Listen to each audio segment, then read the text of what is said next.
कि वो चले और उस तक पहुंच जाए। तो श्री रामानंदाचार्य जी ने जान लिया कि ये वही मेरा ब्रह्मचारी शिष्य है।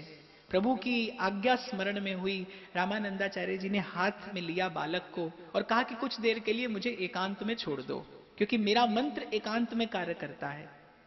कान में भगवान नाम सुनाया और उस ब्रह्मचारी से कहा कि तुम्हारे भजन भाव और सेवा से तो प्रभु भी प्रसन्न होकर मुझे यहां भेज दिए। तुम अब किंचित भी चिंता मत करो, तुम्हें मेरा आशीर्वाद है कि संसार कभी स्पर्श नहीं करेगा। हरि चरणों की भक्ति, हरि चरणों का अनुराग सदा तुम्हारे हृदय में विराजमान रहेगा। इस स्त्री का दुग्ध पीने में तुम्हें कोई दोष नहीं है। ये माता है, ये दुग्ध नहीं है, ये इसके वात्सल्य का रस है। और सबसे बड़ी बात कि इसे अपने सदगुरु का, इसे मेरा आशीर्वाद जानना कि तुम्हें संसार कभी स्पर्श नहीं करेगा। गुरु की कृपा हो तो, कल भी मैंने कहा था ना कि जो बात दवा से बन न सके वो बात दवा से होती है, और काबिल मुर्शिद मिल जाए तो फिर बात खुदा से होती है। 7 द्वीप 9 खंड में गुरु से बड़ो न कोई, करता करे न कर सके, गुरु करे सो।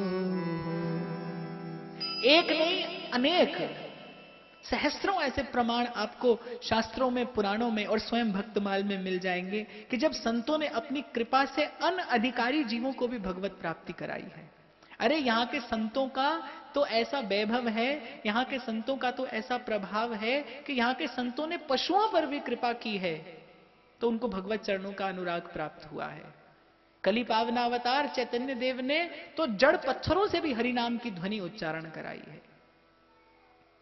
बस सबसे बड़ा भाग्य यही है, सबसे बड़ा सौभाग्य यही है कि इस जीवन को जीवन बनाने वाला कोई संत मिल जाए जो जीना सिखा दे। इस जीवन में कोई संत सहारा बन जाए।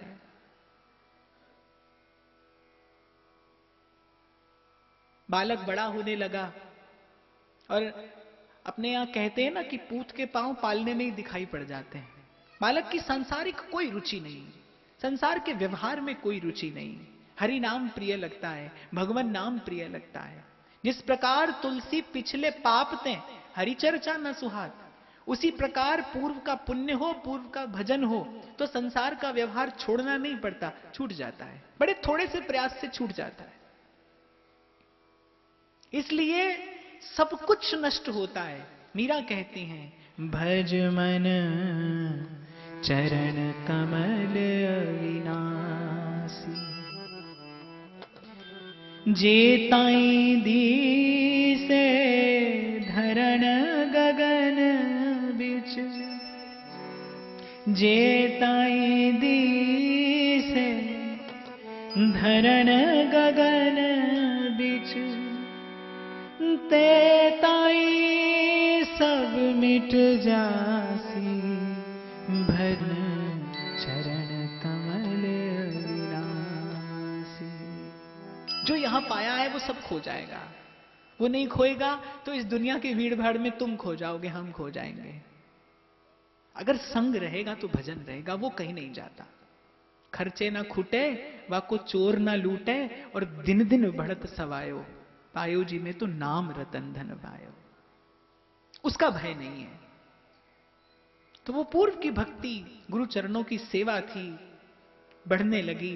रविदास जी महाराज का भजन बढ़ने लगा, प्रभु चरणों में अनुराग बढ़ने लगा। विवाह हुआ, लेकिन संसार के व्यवहार में तो उनका मन नहीं था। जैसा मैंने अभी कहा ना कि एक सांसारिक व्यक्ति का सत्संग में मन लगना स्वाभाविक है, क्योंकि यहां का आनंद उत्कृष्ट है, सघन है, अविरल है। लेकिन सत्संग में आस्वादन करने वाले व्यक्ति का मन संसार में नहीं लगता। इसको आप अपने जीवन की कसौटी समझना। बहुत बार क्या होता है कि संसार की पीड़ावश भी हम प्रभु के सामने बैठकर रो देते हैं, संसार की पीड़ावशात भी सत्संग में 2 अश्रु आ जाते हैं, लेकिन उसको प्रेम नहीं समझना चाहिए। हमारे वृंदावन के एक संत थे, वो कथा, श्रीमद् भागवत की बड़ी सुंदर कथा कहते थे। तो उनकी कथा में एक माता आती थी और बहुत रोती थी। तो संत ने कहा कि भाई ऐसा अनुराग तो आजकल बहुत कम देखने में आता है। तो 7वें दिन जब कथा का विश्राम हुआ, सब लोग व्यास जी को प्रणाम कर रहे थे, तो वो माता भी आई। संत ने उससे पूछा कि बोले बेटी, तुम्हारे में जो अनुराग मैंने देखा, ऐसा अनुराग तो आज बहुत कम देखने में आता है। तुमको ऐसा सुंदर भाव कहां से प्राप्त हुआ? बोली महाराज किस भाव की बात करते हैं आप? बोले कथा में मैं देखता था तुम कथा का श्रवण कर करके रोती थी। अरे महाराज कथा का श्रवण करके नहीं रोती थी, ये आपकी पोथी जिस छींट के कपड़े में आप लपेटते हैं ना, ऐसा ही कपड़ा मेरी पुत्री पहनती थी, वो पधार गई, उसकी याद आती थी और उसको याद कर करके रोती थी। कथा था से नहीं रोना आता था, बेटी को याद करके रोती थी। तो क्या होता है कि भजन में कई बार संसार की पीड़ा से, संसार की प्रतिकूलता से कितने लोग बाबाजी हो जाते हैं, किस लिए? क्योंकि संसार में दुख बहुत है। और हमारे यहां तो कहावत कही जाती है, बोले मूंड मुंडाए भजन को और सिर की मिट गई खाज, खाने को हलवा मिले लोग कहे महाराज। जो सब तरफ से उंगली घी में है यहां तो, लेकिन सब नष्ट होता है।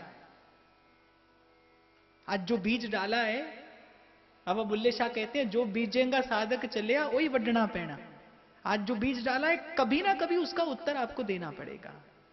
अगर संग रहेगा, अगर कोई आपको निर्भय बनाएगा, अगर कोई आपको निर्द्वंद करेगा तो भजन करेगा, कोई अगर निश्चिंत करेगा तो भजन करेगा। इसलिए जब समय मिले 2 घड़ी, एक तो होता है भजन को समय देना, और एक होता है अपने मन को 2 घड़ी उपदेश करना। यह भी एक भजन है। 2 घड़ी एकांत में बैठकर संसार की असारता का विचार करना, अपने ऊपर प्रभु की कृपा का विचार करना, और यह विचार करके अपने मन को समझाना, अपने मन को सिखाना, अपने मन को समझाने का प्रयत्न करना। क्योंकि जितना अपने मन के निकट आप हैं, उतना कोई और नहीं है और कोई हो नहीं सकता। तोरा मन दर्पण कहलाए, जग से चाहे भाग ले कोई, पर मन से भाग ना पाए। 4 पंक्तियां स्मरण आ रही हैं, सब ताली बजाकर मीठी मीठी मेरे साथ कहना। मन वे भजन कर गोविंद दाम, मन वे भजन कर गोविंद दाम, मन वे भजन कर गोविंद दाम, मन वे भजन कर गोविंद दाम। और एक छोटा सा काम आप और करो, ताली बजाते हुए थोड़ा आगे आगे हो जाओ, पीछे स्थान नहीं है। मन वे भजन कर गोविंद दाम, मन वे भजन कर गोविंद दाम। वे तुए थे सदा नहीं रहना, के मन मेरा कहना भजन कर गोविंद दाम, मन गोविंद दाम, मन वे भजन कर गोविंद दाम, मन वे भजन कर गोविंद दाम। वे तुए थे सदा नहीं रहना, के मन मेरा कहना भजन कर गोविंद दाम, मन वे भजन कर गोविंद दाम।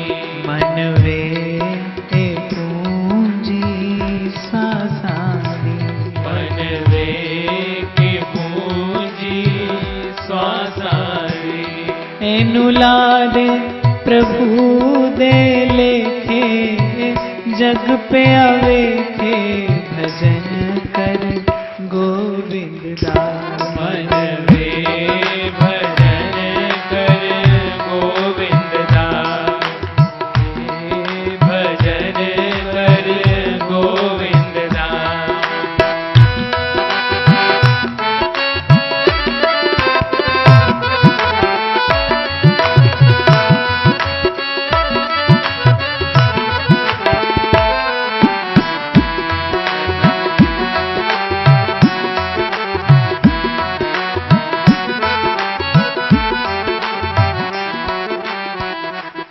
मन वे के जात किसे नहीं पूछनी, मन वे के जात किसे नहीं पूछनी।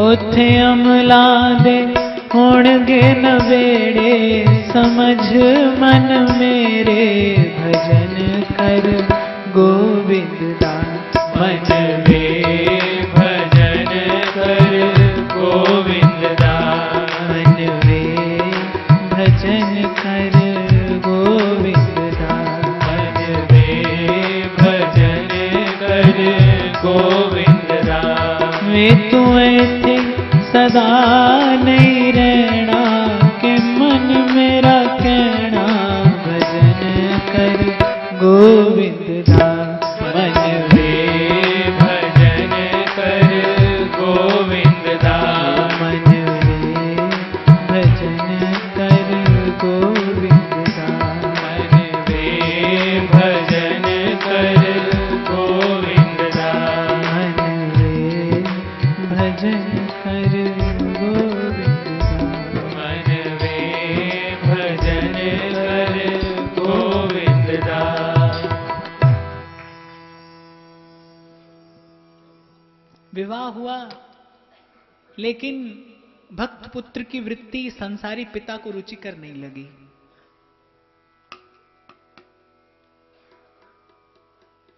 कि अरे ये तो जितना सारा जीवन मैंने परिश्रम करके छल और कपट करके अर्जित किया है, ये तो 4 दिनों में साधु संत की सेवा में खर्च कर देगा।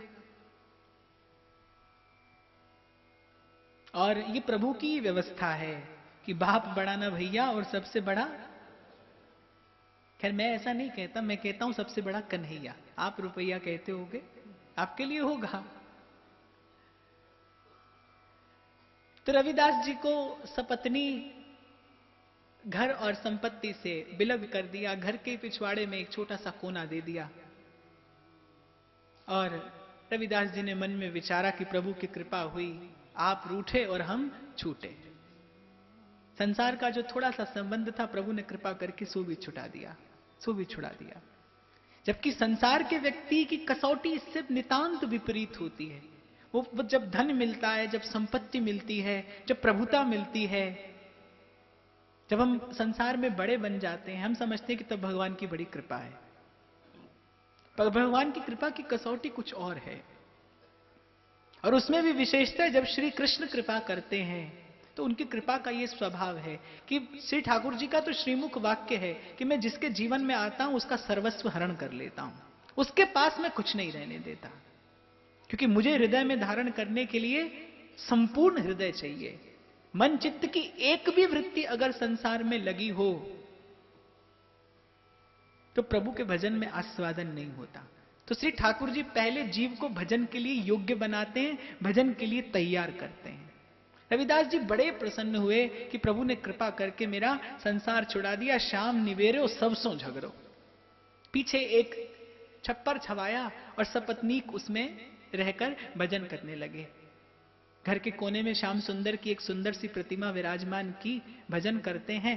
सूखा चमड़ा खरीद लाते हैं, जूती गांठ कर, कोई मिल जाता है तो उसका विक्रय कर देते हैं, नहीं तो संतों के चरणों में पवाकर संतोष से जीवन अर्जित करते हैं। तीनों लोगों की संपत्ति पाने वाला भी इस जीवन में अगर कुछ नहीं पाता तो 2 घड़ी का संतोष नहीं पाता, वो नहीं होता उसके पास। एक शायर कहता है, सेठ जी को लगन थी कि 1 के 10 कीजिए, सेठ जी को लगन थी कि 1 के 10 कीजिए, और मौत ने आके कहा, हजरत जान वापस कीजिए, समय पूरा हो गया। और इसी में जीवन निकल जाता है। इसी गिनती में मनुष्य एक नहीं अनेक जन्म खो चुका और खो देगा। संत ना मिले तो, सत्संग ना मिले तो, सत्संग ही चेताता है, संत ही चेताता है। इसीलिए सहजोबाई कहती है, हरि तो कुटुंब जाल में घेरी, गुरु ने काटी ममता मेरी। राम तजूं पे गुरु ना बिसारूं, हरि के सम गुरु को ना निहारूं। ये गुरु चरणों की भक्ति, ये गुरु चरणों की सेवा का ही प्रताप था